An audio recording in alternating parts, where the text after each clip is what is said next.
12 अप्रैल के बाद में मानो मित्रों हमारे जीवन में ऐसा बदलाव आया, क्योंकि गुरु हमारे दाम्पत्य जीवन को छोड़कर और हमारे अष्टम भाव में प्रवेश कर गए। और अष्टम भाव में पहले से ही राहु थे। बात करेंगे आज हम राहु की। राहु ने अभी तक हमको अष्टम भाव में क्या फल दिया। एक तो ये छाया ग्रह हैं, पापी ग्रह हैं, और दूसरे अष्टम भाव हमारे नीच घर में हैं।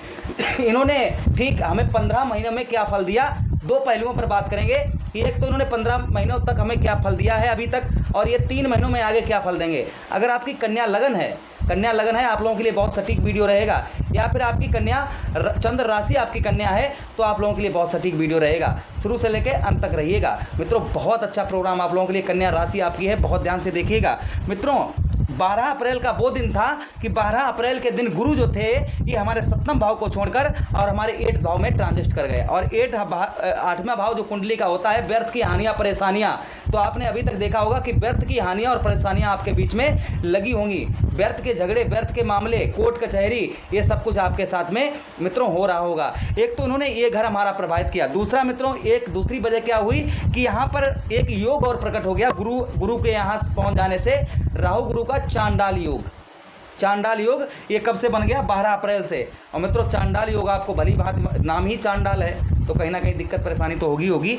और दूसरी चीज़ मित्रों यहाँ पर हम ये बताएं आपको कि शनि हमारे ठीक 6th हाउस में थे, और 6th हाउस से तीसरी दृष्टि यहाँ पर इनकी नीच दृष्टि कहाँ पड़ रही थी, हमारे 8th हाउस में पड़ रही थी तीसरी दृष्टि, जिससे मित्रों राहु और बलवान हो रहे थे और जीवन में हमारे जो बड़ा अशुभ प्रभाव था वो डाल रहे थे। अब मित्रों यहाँ पर हम ये समझेंगे कि इन्होंने हमारे यहाँ पर ये भाव तो हमारा खराब किया ही किया, इन्होंने 3 भाव और हमारे खराब किए, क्योंकि इनके पास 3 दृष्टियाँ और हैं। वो कौन कौन सी दृष्टियाँ हैं समझिए यहाँ पर। एक तो इनके पास में है मित्रों 5 7 9, तो इन्होंने 5वीं दृष्टि कहाँ पर डाली, 1 2 3 4 5, 1 2 3 4 5। 12वां घर जो कुंडली का होता है मित्रों, ये व्यर्थ की हानियां परेशानियां, धननाश, इंसान को रोगी, हॉस्पिटल के चक्कर, ये सब कुछ का होता है। तो मित्रों इसने जो है राहु ने जो है हमको अभी तक यही दिया। 12वें भाव में होने से हमारे आपने देखा होगा कि आपका कहीं ना कहीं बीच में लड़ाई झगड़ा किसी ना किसी तरीके से आपका अवश्य किसी ना किसी के साथ में अवश्य हुआ इन 15 महीनों के अंदर कहीं ना कहीं आपका लड़ाई झगड़ा आपका हुआ होगा। उसी में आपका धन नाश भी हुआ होगा। हॉस्पिटल के आपको कहीं ना कहीं आपके घर में कोई ना कोई आपका परेशान होगा, कोई ना कोई बीमारी से ग्रस्त होगा, जिससे आपको और ज़्यादा उस पर जो है धन खर्च आपका वहाँ पर भी हुआ होगा, क्योंकि ये 12वें भाव को प्रभावित कर रहे थे। तो कहीं ना कहीं परिवार में या आपके शरीर में कहीं ना कहीं कोई जो ऐसी चीज़ मैं कहूँ ऐसी कोई बीमारी प्रकट कर रहे थे जिसका आपको आभास नहीं हुआ, और एकदम से वो बीमारी बहुत ज़्यादा हो गई। यानी व्यर्थ के हॉस्पिटल के चक्कर ये आपको लगाने पड़े होंगे। कौन से भाव में, 12वें भाव को देखने पर। और वहीं पर मित्रों आगे इनकी एक दृष्टि और है। कौन सी दृष्टि, 7वीं दृष्टि। ये 7वीं दृष्टि कहाँ पर डाल रहे थे, 1 2 3 4 5 6 7, 7वीं दृष्टि हमारे परिवार भाव में डाल रहे थे। तो मित्रों परिवार से हमारा विछड़न हो गया, परिवार से हम अवश्य अलग हुए होंगे। परिवार हमारा जिस तरीके से एक साथ रहा करते थे मित्रों, कहीं ना कहीं आप अपने परिवार से अलग हुए होंगे इन 15 महीनों के अंदर, परिवार से अलग हुए होंगे। वहीं पर मित्रों दूसरा भाव जो कुंडली का होता है ये आपको कहीं ना कहीं आपके जीवन में और बहुत बड़ा फर्क डालता है।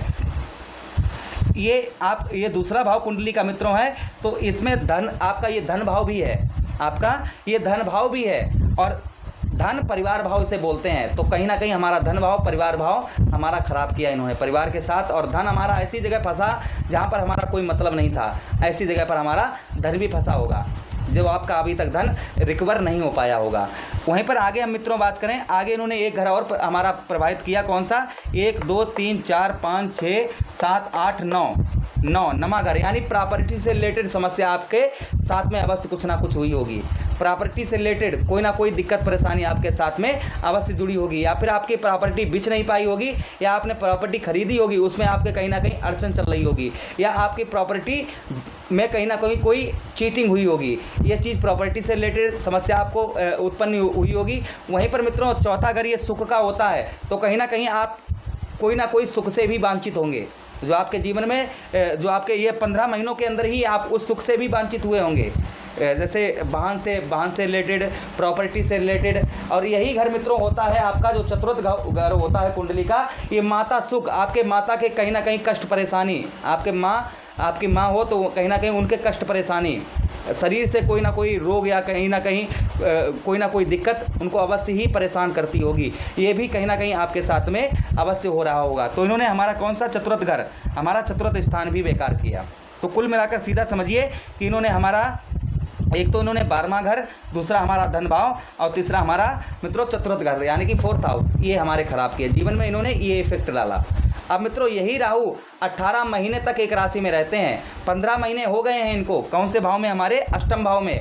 अब 3 महीना बचे हैं। अब ये क्या फल देंगे मित्रों, जब कोई ग्रह अभी ये जो है 0-6 डिग्री में है, और जब कोई ग्रह 0-6 डिग्री में होता है तो वो सिर्फ 25% फल देता है, 25% फल देता है। तो अब आपके जीवन में कैसा बदलाव होने वाला है, ध्यान से समझिएगा। सबसे पहले यहाँ पर हम आपको ये समझाते हैं कि, और वहीं पर मित्रों आपको प्रेम संबंध में भी, वैवाहिक दाम्पत्य जीवन में भी कहीं ना कहीं आपके परेशानी अवश्य आपको देखने को मिली होगी। आगे हम सीधा सीधा आपको समझाते चलें। अब पहले तो आपका अष्टम भाव सही होगा, यानी कि व्यर्थ की हानियाँ, परेशानियाँ ये आपकी दूर होंगी। कोर्ट कचहरी के मामलों में आपको बहुत ज़्यादा राहत मिलेगी। अभी से 90% आपको अभी से रिजल्ट मिलना प्रारंभ हो जाएगा। आपका सबसे पहले आपका अष्टम भाव सही होगा, और अष्टम भाव जो होता है कुंडली का, यही मित्रों मृत्यु भाव भी बोलते हैं, यही मृत्यु भाव भी बोलते हैं। अकस्मात कोई घटना भी आपके साथ, चोट संबंधी कोई समस्या भी हुई होगी, यानी वाहन से रिलेटेड कोई समस्या आपकी, चोट लगना या छोटी मोटी या बड़ी चोट, या शरीर में कैंची लगना, ये भी कहीं ना कहीं हुआ होगा। क्योंकि मंगल जब यहाँ पर आए होंगे तो कहीं ना कहीं अंगारक योग भी इन्होंने बना दिया होगा। बीच में मंगल जो है चलते फिरते रहते हैं, तो कहीं ना कहीं अंगारक योग बना होगा, तब कहीं ना कहीं आपके चोट भी लगी होगी। अब आगे हम मित्रों बात करते हैं। एक तो हमारा ये अष्टम भाव सही करेंगे, ये गुरु यहाँ पर हैं। गुरु जो हैं एक अच्छे ग्रह हैं, शुभ ग्रह हैं, भले ये शुभ घर में है लेकिन फल अच्छा देंगे। और गुरु की भी यही 3 दृष्टियाँ हैं, गुरु की भी यही 3 दृष्टियाँ हैं। तो गुरु एक तो हमारे इस भाव को अच्छा करेंगे, दूसरा मित्रों हमारे 12वें भाव, व्यर्थ की हानियाँ परेशानियों को बचाएंगे।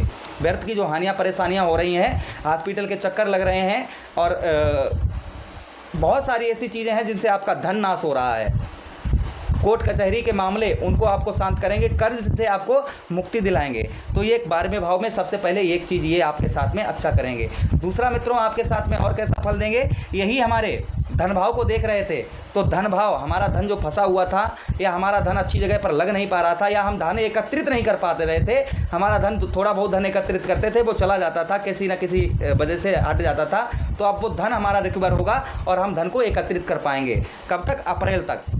अप्रैल के बाद में यही गुरु हमारे भाग्य स्थान पर पहुंच जाएंगे, और अच्छा जीवन में, आपके जीवन में बदलाव आएगा।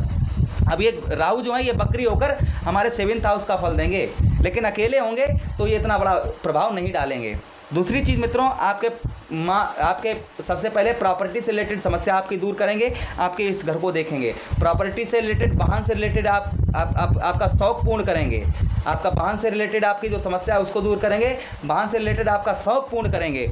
वहीं पर माता का सुख आपको प्राप्त होगा, माँ का आपको सुख प्राप्त होगा। मित्रों वीडियो में साथ साथ में चलते चलते आपको उपाय भी बता दें, राहु को और ज़्यादा सही अच्छे फल देने के लिए क्या करना चाहिए। धतूरे का पुष्प भगवान भोलेनाथ पर, शिवलिंग पर अर्पण करिए। काले और सफ़ेद तिल, इससे राहु और केतु दोनों जो हैं, ये राहु और केतु जो हैं ये दोनों शांत होते हैं। तो कहीं ना कहीं ये भी आपके जीवन में, राहु शांत होंगे तो आप काले और सफ़ेद तिल शिवलिंग पर अर्पण करिए।